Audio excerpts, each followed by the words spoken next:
Dito ako ngayon sa bundok. Binisita ko naman yung tatamnan ko ng mais. Grabe ng sukal. Kulang pa yata dito ang 2 galon na pang spray. Oh.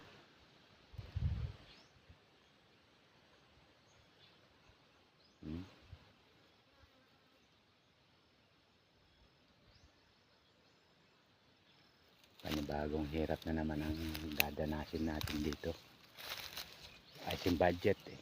Ay, hindi tayo nakapagtanim sa ngayon. Siguro sa susunod papalarin. Puro kasi inom lang inuuna eh. Ayan, tuloy nangyari.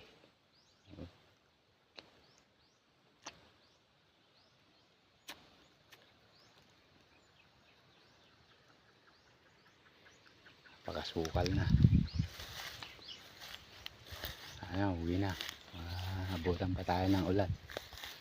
Mahirap na.